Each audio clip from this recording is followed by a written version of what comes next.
Hello and welcome everybody back to Scottish Independence Podcasts. Our guests this week are frequent guests in our studio, and we're always delighted to have Bill Ramsay and Isobel Lindsay. Now, when we set this appointment up with them, we had in mind that we'd be talking about something completely different, didn't we, Marlene? Yes, that's right. We were going to be talking about the economy and how it's affected or not affected by inequality and everything. Bill sent us some background reading and we read it, and I thought, well, that'll be good stuff. And then come the day we were recording, it just seemed there's so much to talk about coming out from this tsunami of actions from the White House, and then the effect of that on Ukraine and Europe and the UK. And it was obvious that Isobel and Bill wanted to talk about that, and we couldn't, although they're not disconnected completely, they're not the kind of things we could do in one podcast. So No. we've gone for talking about the kind of instability that there is, as a result of Trump being elected, but and how he's acting, and then that horrible time in the White House with the way that they treated Zelensky. We will come back to the other topic because it was really interesting. It definitely worth another episode. Yeah. But this one, this was more immediately topical. And there was a phrase that Bill used during the conversation, which to me just sums it up. This is like just putting Post-its on the wall of the things you've got to unpack. And it kind of feels a bit like that. There's just so much happening. Yeah, and you kind of think that, it's this, and then that'll happen, and then something else comes in, or from off stage, suddenly it's centre stage. So hence the title, Events, Dear Boy. Events, Dear Boy. Events. There are some things that have happened that surely warrant discussion. One, the new Chancellor-elect of Germany said 2 days ago, or was it 3, that Europe has to consider something other than NATO. That is to say, having an organisation that has a nuclear umbrella provided by Britain and France. Now that's the man who's almost certainly, Wertz's name is, I think is going to be the new German Chancellor. Then you've got at the United Nations a series of votes in Ukraine. The first bit is that the Russians and the Americans voted the same way. But China, which is supposedly a peer competitor or something like that, abstained. So you've got Russia and the United States taking a position on Ukraine, their position, and you've got others who are taking a supportive position, and then you've got ones in between taking an unaligned position, including China. So you've got America and Russia voting one way and China voting the other way. Then you've got the Prime Minister talking about boots on the ground. And that's remarkable because at least he's been carefully saying only with American air cover effectively. So that means it won't happen. And then you've got the conference that took place in London Saturday, was it? In which you had the coalition of the willing. And then, of course, you get the whole bust up in the White House. So where to start and what does it mean? One of the ways to understand what's happening is that the US's big concern is China. And the reason for that is it's not because of China's military dominance, and China actually hasn't got very many bases in any other countries, and nor has it prioritized military action. It has prioritized economic action. The Belt and Road thing of giving countries throughout Africa, Asia, giving them investment in constructive projects in return, of course, for the fact that they will do business with China. China will be the key person for them. This is the big concern for the US. And I think it has been suggested, and there's certainly some it's reasonably plausible, that one of the things that the US wants to do certainly in the Trump camp, it is to separate Russia from China. So it doesn't mind what happens vis-a-vis Russia if it can bring itself into a greater alliance with Russia and separate from China. Now, I don't think this will work for all kinds of reasons, but I think that's a bit of the rationale. But one of the things that concerned me more, which I thought was pretty outrageous in relation to the European NATO states, I exclude Turkey from this, is that yesterday, the last few days are about the only time they have started talking about taking initiatives to try to end the Ukraine war, to negotiate, to do the things which so often happen to wars. They end in a messy way, but eventually they have to end with negotiations. Now, Turkey did try hard, and there were Istanbul negotiations in April 22. There were agreements actually written out and negotiated there. But then along came some of the Europeans at that point, particularly the British PM, with, brave boys, we'll stand behind you, etc., etc. Don't concede anything. And the trouble is, no initiatives were being taken. And whether you like it or not, just going on, it's been a downward path for Ukraine. And whether you like it or not, the idea of just going on with more and more and more deaths. Could I just ask why you say it's a downward path? Because, well, I mean, it's certainly an awful situation they're in, and obviously they're losing people. If you compare that with the downward path that Russia's on, though, I mean, they've lost it's over 800,000 now, men, either killed or out of action. Mm-hmm. Yeah, it's a horrible situation for both, but it could well be that, with the number of military that Russia's lost, plus the effect that that's having on their economy, because now it's a war economy, but they've lost all these guys who are now not working in normal jobs, so they're not available just to keep the Russian economy going. So there's a lot of sliding around there, whereas Ukraine, of course, it's not. I mean, it is. I'm not saying it isn't sliding down a bit, but it's also being backed up by European countries who are coming in with help to keep the electricity supplies going, as well as things like armaments. So can I say here, first of all, don't take the figures for troop losses from either side as the truth. They've been huge on both sides, but the actual numbers, countries tend not to give you the accurate figures in a lot of this. But they have, of course, Russia has made huge losses, but it's a bigger country with a much bigger population. And its economy, surprisingly, has stood up reasonably well. So much of the information we're getting on both sides is invested. Our media, understandably, are invested supporting the Ukrainians, so you don't hear the other side. The Russian media invested in the Russian. But the Royal United Services Institute, the world's oldest military think tank, I happen to be a member, just a fee-paying retired member, did a paper, produced an economic paper a week ago, and pointed out that the Russian economy is actually growing. That's not surprising. That's Royal United Services Institute. You'll not hear much about it, but it's growing. And the reason for that is very simple. It's growing for the same reasons that the economy of the USA upticked from 1941 and the economy of the UK upticked from 1942. It's basically Keynesian economics. There are two problems with that. One is deaths and maiming of young men in the main, and destruction.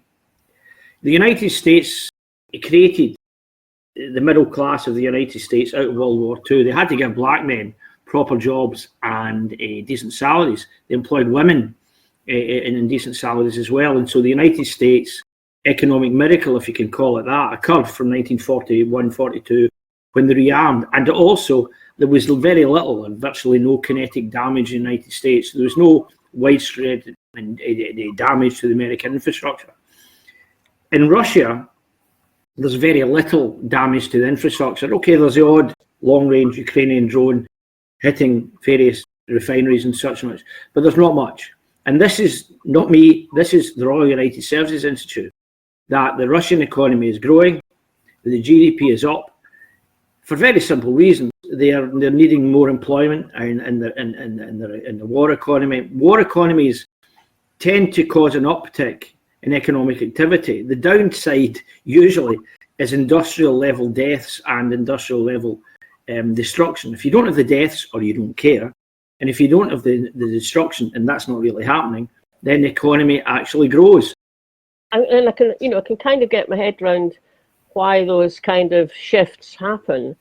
At the same time, the Russian economy, I mean, before all this got going, I mean, the Russian economy it's not a hugely successful economy these days, is it? I mean, the GDP per head of the Russian population is really low compared to OECD countries. Marlene, we had a very interesting webinar just last Monday, and one of the people on that who's been working in Ukraine, he's not Ukrainian, he's Canadian citizen, but he works for an international humanitarian organization. He's an economist, and his job is to try to assess what kind of humanitarian damage is being done in war zones and disaster zones.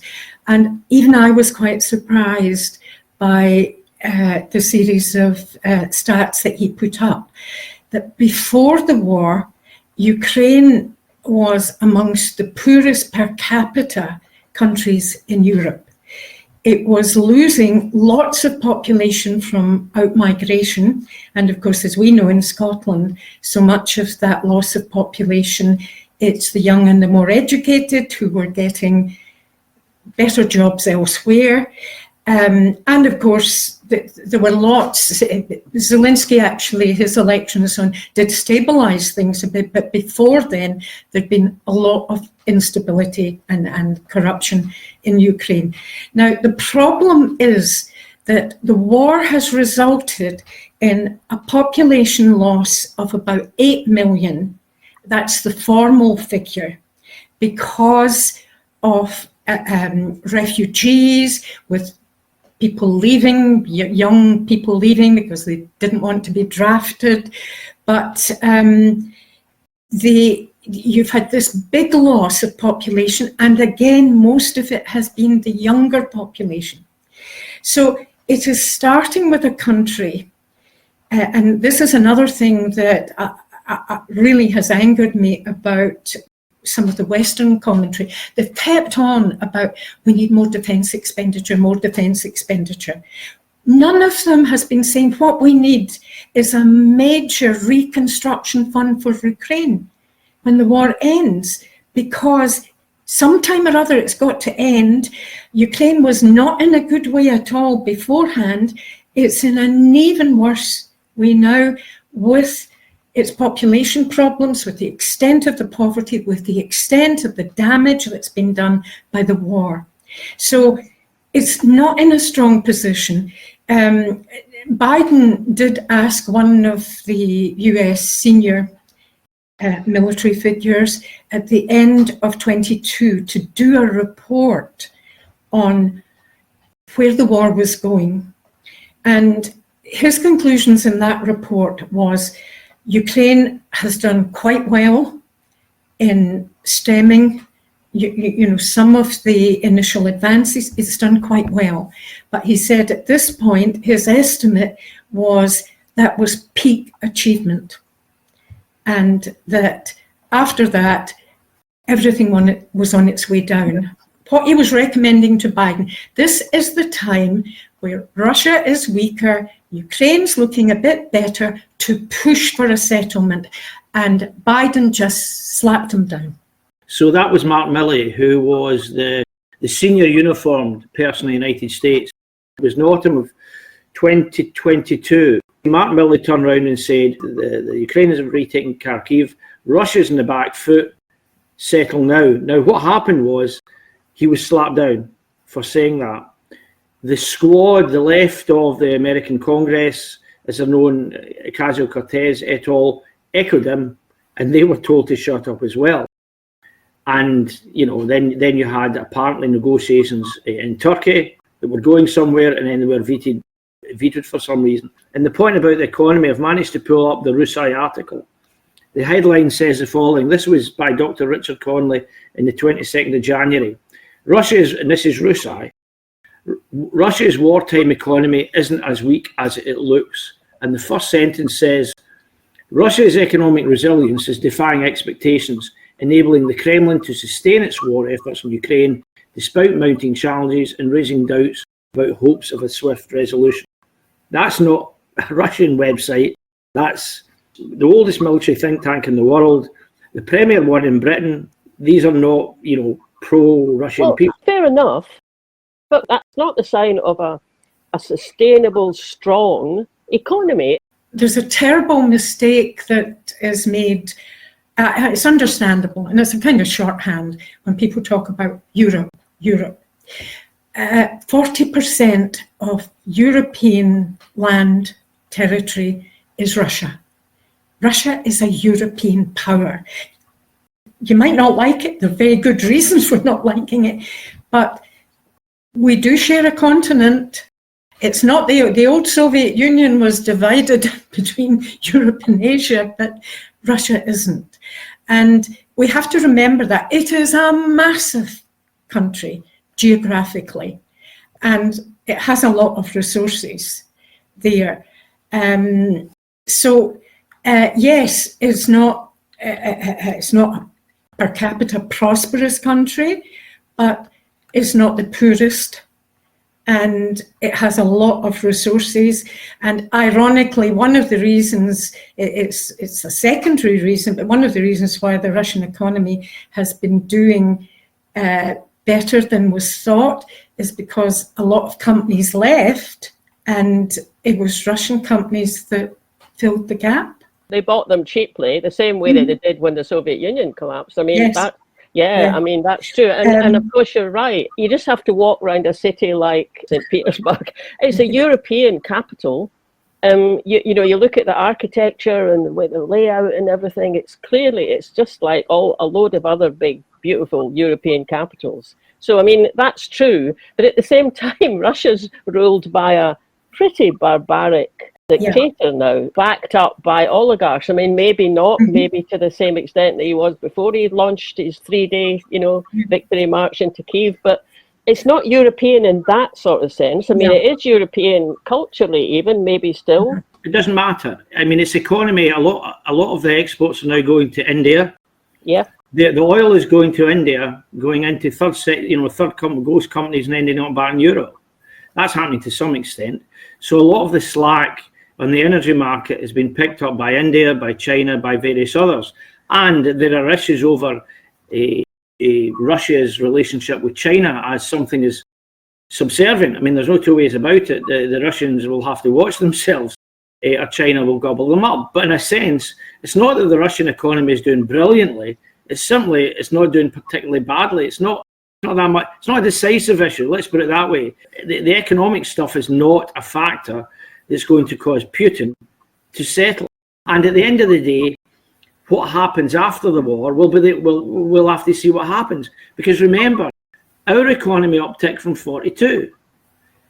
Our economy upticked, and after it, the British economy grew until 1979. The American economy upticked from 41 and grew and continues to grow. It's just that the American working class, their buying power hasn't changed since 1976, but that's a separate issue. We do need to remember too, not just the awful Russian oligarchs, but the bloody awful and more powerful US oligarchs. Oh, absolutely. And, that is such an enormous concern.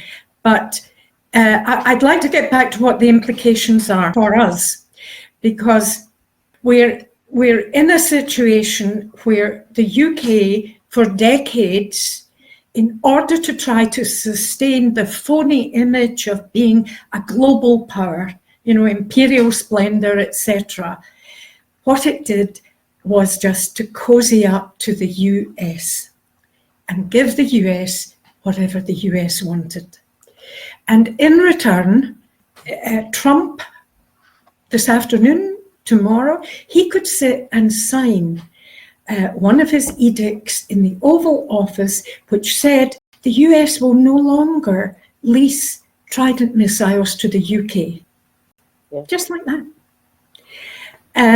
Because the UK has been totally dependent, and this goes back to the 60s, has been totally dependent on the US for its nuclear capacity. It can build the warheads, always to a US design now. It can build the subs to a US design, but it can't deliver anything.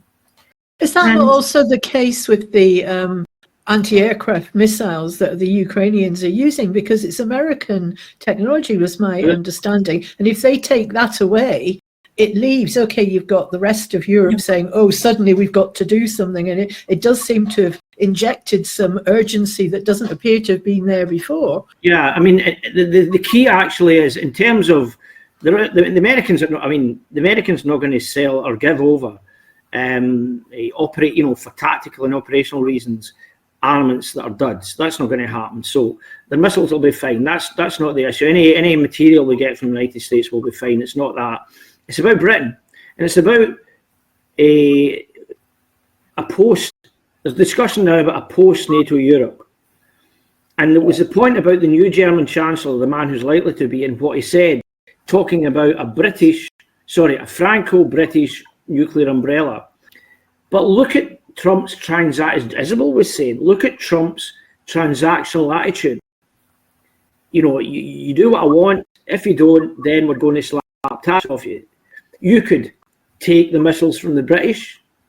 You could bang up the price of the rental from the for the missiles from British. You could do all sorts of things with those missiles, because if they don't have them, they can't do it. Now, here's the point. The French and the Germans are starting to think that NATO's out the window. And if that's the case, the French and the Germans' basic geopolitical determinant of France and Germany is simple: to hold each other close so that they don't end up in a war like they did in 1870, 1914, 1939. That's the basic determinant of German and French foreign policy. That point. And if America goes, the first thing the French and Germans will do, and they're already talking about it, is for a new alliance to be formed around about France and Germany, and they're talking about the British bomb as well as the French bomb. There is no British bomb. So at the end of the day, if they do form an alliance, Britain may be in, may be out. They're not going to rely on a missile. At the end of the day, the President of the United States has got a veto on. And it's things like this. I mean, I don't know the answers to these, but these are being thrown up because of Trump. Going back to the Franco-German kind of, that sort of alliance. I mean, if we can make that, we've got the submarines, we can make the warheads. Surely we could, if it came down to it, surely we could make our own missiles. Well, in alliance with the French and the Germans. The problem for that is that it would cost a fortune. So it's not just the increases in defence expenditure they're talking about. It's not just the cuts to the aid budget they're talking about. And by the way, Lord Dannett, who was the head of the British Army a few years ago, was in the Guardian on Saturday saying the cuts to the aid budget is nuts. Mm-hmm. He quoted another American chair of the Joint Chiefs, who, when, I don't know who it was, but President, maybe Trump in his first term, was talking about cutting the budget of the State Department. The head of the Joint Chiefs at the time said, well, if you're going to cut the budget of the State Department, you'll have to give me more ammunition. Because that was American soft power, supposedly. It's not just about Britain's going to increase its defence expenditure, and I'm not clear, I think that's going to be an issue as a trade unionist. There are interesting questions there. It's because Britain is so out of kilter with Europe that Britain would have to reconfigure what it does. The Germans have got a big army compared to Britain. So is the French. So is various European countries. The Turkish army is huge. They've got all of that, but it's on a land mass. Yeah. The British army is small, but that's not really an issue either. It's just that they've got 2 aircraft carriers. What's that got to do with defending against the Russians? Assuming the Russians are coming, which they ain't, because they couldn't if they wanted to. But even if you were to take the argument let's assume that the argument is that Putin wants to take over Ukraine or wants to take over some of the Baltic countries. Lithuania or Yeah. Moldova. But I think we could agree that the Russians have lost tens of thousands of men and they've not moved very far from their own border. If that's the case, how is it that if the Russians can't beat the Ukrainians relatively straightforwardly with relatively light casualties, suddenly they're going to invade Western Europe? But let's even accept that argument. It would take the Russians 5-10 years to reach this mythical stage, which I don't think will happen or will get there. But it would take 5 or 10 years. So what's the rush? What's the rush in increasing the defence budget at the moment? And the rush is very simple. The military-industrial complex can't believe their luck. They can't believe that politicians are talking about increases to defence budgets. And there's another advantage. Trump's a businessman, and here's a good one for the American business. If America pulls out, the European budgets are going up. They've got to buy new aircraft. Where are they going to buy them? The USA. Okay, they can buy them from Europe, but they'll do what the silly Norwegians did. The Norwegians have got an oil fund. The Norwegians could have done a deal with the Swedes, who've got their own defence industry. They could have done a deal for a new aircraft. The Swedes have developed one. The Norwegians and the Swedes could have done a deal. After all, they're next to each other. It would have been good for their own industries. But not the Norwegian politicians. They go and they buy aircraft from McDonnell Douglas, 100 million a pop. The big stooshy that occurred in the Oval Office, there was someone showing the share prices of the American and the European arms companies. The share prices before the televised debate was like that. The share prices after the televised debate, the share prices went immediately after the debate. And it's gone up even more today, all the arms companies. We are being sold a phony scenario. It's being exaggerated that we're going to be invaded and that all Europe is, and it is nonsense. There are very specific reasons for the Ukraine situation. And it's a long story, but a lot of history. And probably if Ukraine, and this incidentally was George Robertson's view, the former NATO Secretary General and of our parish, that it was a huge mistake for NATO to say, and this is the number one crunch for Russia, for NATO to have said in 2008, in principle, Georgia and Ukraine can join NATO a wee bit down the line. In principle, we accept that. Now, that was like saying to America, well, do you mind having Russian bases in Canada or Mexico or Panama? And of course, some of us remember the Cuban crisis. So because the Americans actually, according to Robertson, they were trying to build up positive relationships in the 90s, right up to about 2002. They had a NATO-Russian council. And America at that time said, this stops. We don't want this to go ahead. And we have, the old Eisenhower quote, which has been off-quoted, but is so true.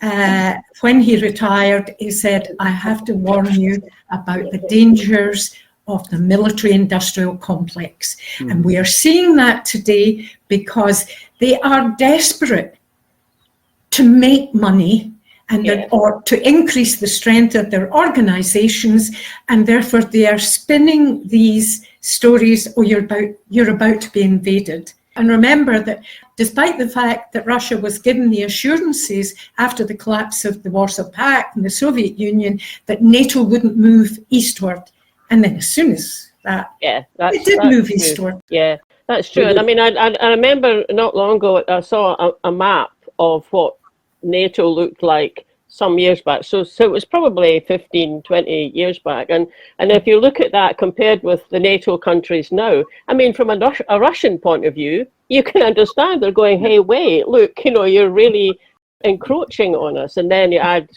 Georgia in, or Ukraine as well. I mean, you can understand that, but I suppose the thing is, we are where we are. Indeed. Yes. I've managed to find, because when all of this sad, tragic story started back in 2022, and it doesn't have a date on it, but this was an interview by the Times Radio, okay? Now, the Times Radio is hardly pro-Russian, and they're interviewing Lord Robertson. Here's the title of the 15-minute video they did with him. Should NATO have held Putin closer? In other words, what Isobel is just saying, in other words, should they have kept a closer relationship with Russia instead of pushing them away? That was George Robertson a few weeks after the invasion started. He's changed his tune a bit since then. I think your point about the arms industry, I mean, it'll be interesting to see what happens there. The arms industry, Rheinmetall and French industries, the share prices went up, but the share prices went up in the American ones as well. And so there'll be questions about that. And that's all. I mean, in a sense, we're only, and all we can do in this conversation is literally sort of stick in the wall the post-its of the issues that need to be unpacked over a period of time. What do they do? I mean, at the moment, as a trade unionist, I'm thinking cuts to public services. Okay, now he's taken it from the aid budget, which is pretty reprehensible, and as Lord Dannett said, dumb geopolitically, like what the former chair of the Joint Chiefs said about cutting to the State Department budgets. But the point about it is, at the moment, there's a bit of analysis, not much being done in, okay, minus the USA, what does NATO have? What does NATO have? They call it a sort of order of battle. The lineups of planes, ships, missiles, tanks, soldiers, armoured personnel carriers, self-propelled artillery, ordinary artillery, all of that stuff. The order of battle of the equipment and trained soldiers and reservists. And when you take the United States out of the frame, NATO is much stronger than the Russians are at the moment. And the second point to take into account, they're talking about the Russians attacking. Since World War I and before, since the modern age really, since industrial warfare in the late 19th century, everybody has accepted if someone's attacking, they've got to outnumber the other side at least 3-1. Well, NATO currently in certain areas outnumbers the Russians 2-1, 3-1, 10-1. There's some areas where the Russians do outnumber the West. If you take the 6,000 nuclear warheads compared to 300, that's a point. But if you're trying to take over Western Europe or a bit of the Lithuania or something like that, a nuclear weapon, and I'm against nuclear weapons, but what we can say is if you're going to try and invade somewhere to take it into your orbit, you don't want to fire nuclear missiles into it. So I think we can take the Russian nuclear weapons out of the frame if they are a threat to invasion. They don't have the ability to do it compared to what the West has got, which brings me back to the point, why do we need to build it up? Just got one example. Finland, the great wise Putin, the great strategic leader. What's he managed to achieve? Finland and Sweden were neutral. They're now in NATO. Take Finland. Finland has been non-aligned for many years, and it designed its armed forces purely to see off a Russian attack if it came. The way that Finland works is they have conscription, and men and women go into the army, and then they get retrained for the next 4 or 5 years at various levels. After a mobilization period of 6 weeks, the Finns would have 230,000 men and women in uniform. 230,000. The Swedes don't have that, but they've got big arms industry and modern equipment. They've joined NATO since this thing has started. So if Putin is some sort of Napoleon, he's not a very good one. Not often that I agree with a former Tory minister, but Philip Oppenheim made a statement at the weekend. He was a minister in Thatcher's government, and he said, we don't need increased defence expenditure. He said, we need smarter expenditure.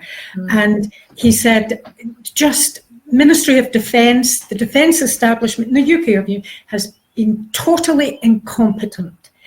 And the amount of money that has been spent, I mean, the aircraft carrier is one example, but in so many ways, they have been taken, whether a lot of corruption, there's one company, Theos, being investigated just now for corruption, but certainly the aircraft carrier ended up costing 50% more than it was supposed to. And that covers so much of all their equipment and their management. And so the thing here is that we should be thinking, I mean, his view was, yes, the focus should be on cyber security, it should be on drones, etc. And it's quite true. So much of the old thinking about defence is completely out of date. Things have changed so rapidly. And looking at Scotland, the first thing I think in our debate that we should be talking about is, I think I'd be tempted to say we ban the word defence. And for a year or two, we're only allowed to use the word security, which makes us think of the wider concept. Now, the risks, the practical risks that we have in Scotland, one, obviously, we have this large nuclear base on our coastline. But in addition to that is because we have such important resources around our coast. Now, it's not just the huge energy resources or fishing, transport, etc., but it's also the fact that and, you know, so many people don't realise that I only came across the map rather by accident of the undersea cables that come in round the coast of Scotland, which so many of our infrastructure is totally dependent, and how readily a lot of that might be attacked. And really, if you want to undermine a country now, then, you know, go for your cyber systems, because do a really effective job there, then it doesn't take long to see collapse all over the place. We need to rethink that. Thinking about the undersea cables, because that's what Russia has been doing in the Baltic. You know, all you need is a ship that just lets its anchor out and it runs along the bottom of the sea. And I mean, they've been doing that. I mean, Sweden and Finland, they're now looking out for it, aren't they? So it's a new sort of threat, isn't it? Yes. And then the other thing is, you know, it's easy to find, you know, tank after tank after tank being demolished with a little drone that's got some sort of bomb in it, and the tank disappears. Yeah. It's a much point in building that kind of armament. Yeah, but you'll get a lot of think tanks that would that are paid for. They get projects from the military-industrial complex. You know, you'll get a young student, they'll get funded by an arms company to do a PhD. They're not going to come up with that. They're going to come up with a challenge, and the challenge, the solution, funnily enough, will be something that the company can make, as opposed to facing up to the realities. And if you see, I mean, the Ukraine war, it's horrible, it's nasty, but it's very, very, very, very slow because of the modern technology of drones and things like that. The United States are a bit different if they get involved, because they've got so much overwhelming force they could put in. So this doesn't apply to the States. But to virtually anyone else, trying to attack in the modern age would be such a nightmare. And therefore, the question of what's the threat? And the threats aren't the Russians. You know, the Russians are coming and they're sending tanks in and all the rest of it. It's other things. And another good example, if I may put it, they talk about China and how China's a threat. I had lunch recently up near the Edinburgh University, and had dinner recently in Byres Road, and that's near Glasgow University and Edinburgh University. And there was loads and loads of young Chinese students, lassies. And another friend of mine said, half jokingly, our university sector relies upon polite young ladies from China coming to Scotland to do a soft degree as their end of their finishing school. I think that's a bit tongue-in-cheek, but we rely a lot, our university sector relies a lot on Chinese students. So if China ever wanted to say turn the screw of it on us, the first thing they would do isn't disrupt that or disrupt that. They would simply say to the Scottish university sector, we want you to introduce 4 semesters instead of 3 and disrupt us. And if you don't do it, we're taking our students out. You know, those are the sort of things. I think the threats are overblown. Some people will come up with a threat because they've got a solution. And by the way, it's a cunning plan or it's a new device, whether it's military, whether it's something else. And we live in an information age where there's so much rubbish on the internet that, you know, you literally don't know what to believe. What can we do for the people in Ukraine? The most important thing in the context of so many wars, not all, but so many wars, is you find a way to stop the war. What happens to countries after wars can be quite surprising. I mean, look at the success of Vietnam today. But the important thing is to stop all the terrible, the killing, the loss of young people, the destruction. So it's going to be try and push that, and it is going to mean, yes, Ukraine saying that we'll stay non-aligned as far as NATO is concerned if NATO is still there, and they're going to lose some territory in the east, but get something agreed and then get the focus, because let's remember, the Soviet Union didn't collapse because of a military invasion. The Warsaw Pact didn't collapse because of that. It collapsed because so many of its citizens looked at other countries and thought the quality of life that was on offer was so much better, and there was the dissatisfaction with what they had. And the best you can do is get the bloody war stopped, and then enable, not just get the bloody war stopped, stop Ukraine from doing this appalling deal with the US where it's selling its rare minerals, and get it focused with a big aid package, a reconstruction package in building up the country, a bit reduced on the east, but building up the country to be an attractive place. Yeah. Yes. And I mean, you could that sends a message that is much more important.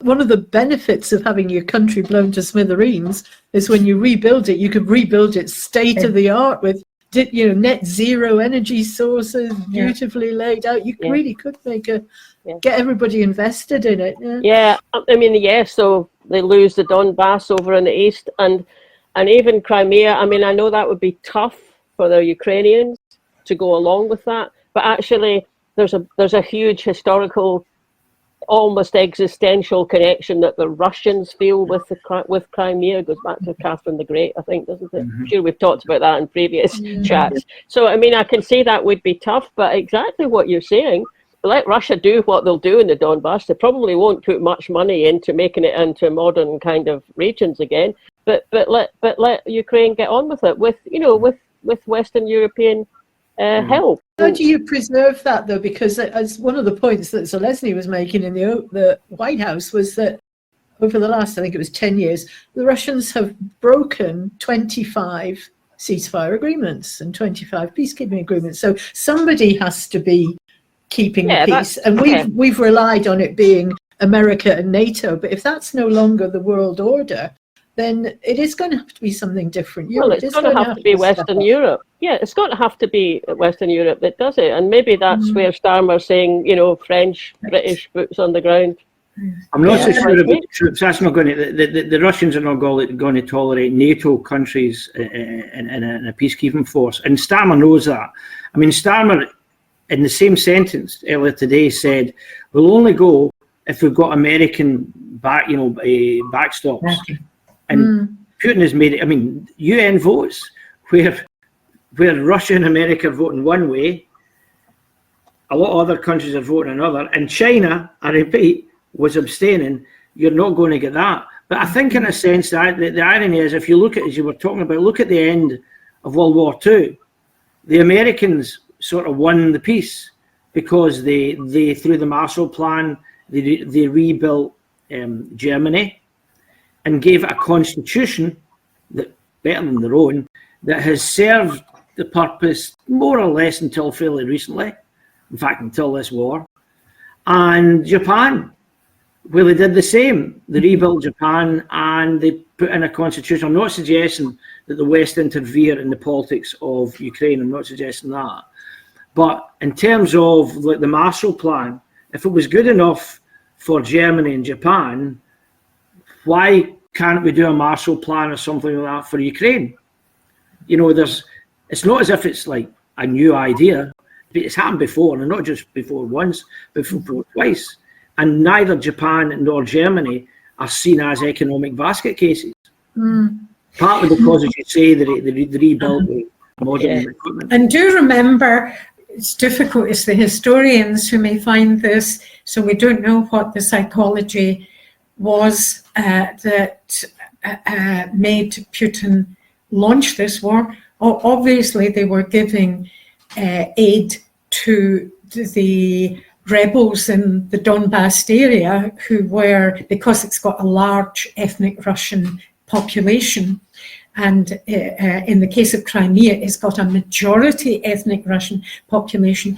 But I think Putin genuinely believed that just as they had gone into Crimea, and in effect, you know, from reading any of the international journalists who were there, in effect were welcomed, because Ukraine government at that time wasn't all that popular, and so many of them did regard themselves as ethnic Russian, but were welcomed.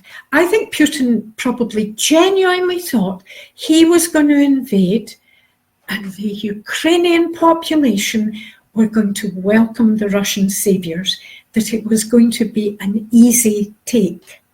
You know, the psychology of some of these isolated authoritarian leaders, and some of the supposedly democratic leaders in the White House just now, but the psychology, I think, suggests that he did think this was going to be a comparatively easy take. I find it very difficult to believe that as he was preparing to invade, his intelligence people in the Ukraine, and remember, if you had intelligence people in Ukraine, there would be an open sight, and I'm only using this as a comparator. If Scotland were independent and MI5 wanted to set up a station in Glasgow or Edinburgh, they could do it in plain sight because culturally we are so similar.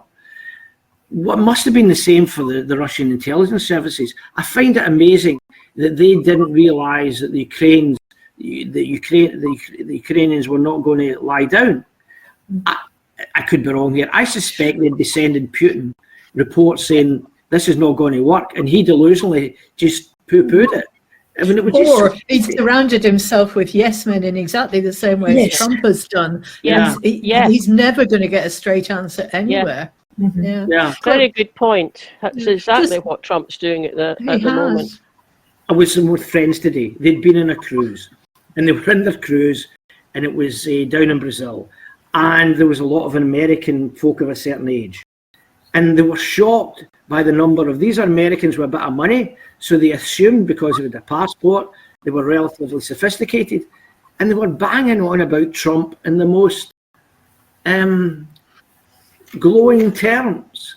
That must be just because of what they're hearing. What do we think is going to happen about Trump's supposed visit here? Because on the one hand, you've got him threatening to invade or annex Canada, which has the same head of state as we're promising he's going to come over here and visit. And you've got our First Minister saying, look, I don't think you can do that. And Keir's telling him to get back in his box. Oh, I think that's going to be fun. I mean, for instance, let's take the state dinner down in Windsor. A big long table, a hugely long table with gilt chairs and the best china and glass you could find. Now, John, as First Minister, I assume, will be invited to the state dinner along with the FM of Wales and the FM of Northern Ireland, right? But I would assume that they'll be way down the other end of the table. There's that one. And then we've got the bed and breakfast visit to Balmoral. Yeah. Well, Marlene's got a plan. I've got a plan for that. So I'll just tell you what the plan Yes. is. The plan is whether it's Dumfries House or Balmoral, so we get as many Scots as possible to be on the route. I mean, I know they might have to, have double up and cover for various routes. And we're all wearing kilts. There'll be plenty of us. We're all wearing kilts. And when the entourage goes by, we turn round, and then you know what we do next. Yes. I mean, Britain, because of the bomb, because of the fact that it's an American trident, they can't offend him. Because, I mean, I assume if someone is a hubristic blowhard, disagreeing with them can be an interesting experience. But if they're a narcissist and you ridicule them, that's 10 times worse. Yeah. If you're Canada and your head of state invites the person who's trying to deny you nationhood, they could equally turn on him and kick him out and say, well, that's it. Good. So, that was very interesting. Not at all what we thought we were going to discuss, but events nearby, these things happen, don't they? Yes, that's true. Actually, I'm sure it was the right thing to do to switch on to talking about this. Thanks okay, then. Thanks. Thank you. Right, good night. That was a really quite a wide-ranging discussion, but there's just so many tentacles in this situation, and we did get down quite a lot of different avenues about future relationships and defence spending needs and all sorts that it's impossible at this stage to know how things will pan out. But out of adversity often comes a lot of creativity, and there's a huge number of really brilliant cartoons and memes and things doing the rounds at the moment. We're on Blue Sky, as you know, and I think most of these that we've picked up have probably come from Blue Sky. Marlene's been keeping an eye out for things that have catch her eye. So we're just going to leave you with a little selection of what we think are appropriate but humorous ways of commenting on the situation we find ourselves in. This one caught my eye. Yes, that's very good. Little Simon hanging on to the coattails. Yeah, and as we found in the discussion, he's really landed Prince Charles in quite a difficult situation. So, well, I suppose Charles knows he has to do what he's told, really. I don't suppose he's particularly keen to shake hands with Donald Trump or even particularly to invite him to Balmoral or Dumfries House. However, if you caught the end of the discussion there, you know what our plan is for that. And then this one caught my eye. It was his speech to Congress, which, at least one Democrat got who stood up to protest, and he was led from the House. I mean, a pity that some more of the Democrats didn't also stand up and follow him out, something like that. But just he had regular sort of lies, and then some whoppers that were really, delusional, and then the rest of it was just batshit crazy. That was his speech to Congress. I mean, he was downright creepy when he was making threats against Greenland. There's so many of the cartoons that are coming from Canada because they're having great fun. The Trump sandwich, white bread, full of bologna with Russian dressing and a small pickle. One name that didn't come up in our discussion, I don't think, was Elon Musk, but there was a cracking cartoon. Yes, well, there he is in the cartoon sitting on behind the famous desk as if he was president, and little Trump sitting beside him going, "You're not the president, I'm the president." And then this one, which I thought sums up really, I mean, this is kind of what started current events escalating, was the meeting in the White House with Zelensky. This one's from the Have I Got News For You blog, which is not quite the same as the BBC programme. After shouting, bullying and parroting Russian propaganda, Donald Trump says the whole of America has been disrespected in its cherished Oval Office. Comment, he's not wrong. He's the one who's disrespected the Oval Office. There's a long-standing tradition of cartoons being part of political protest. So please, everyone, carry on producing them. Cheer us and up. Sharing them. So thanks for listening, everybody, and we'll see what happens. I mean, we might come back to this topic in our live stream this month. I wouldn't be surprised. Okay, bye for now. Thanks for listening, everybody. I hope you enjoyed that. If you want to make sure you're following us and subscribe to us, then you get notified every time we put something new out, so you don't miss anything. That would be great. Also, you can click the little bell if you're watching on YouTube. And sign up for our mailing list. You can do that from the website, and we always send one out at the beginning of each month to tell you what's happening. Last but not least, you can buy us a coffee on coffee.com.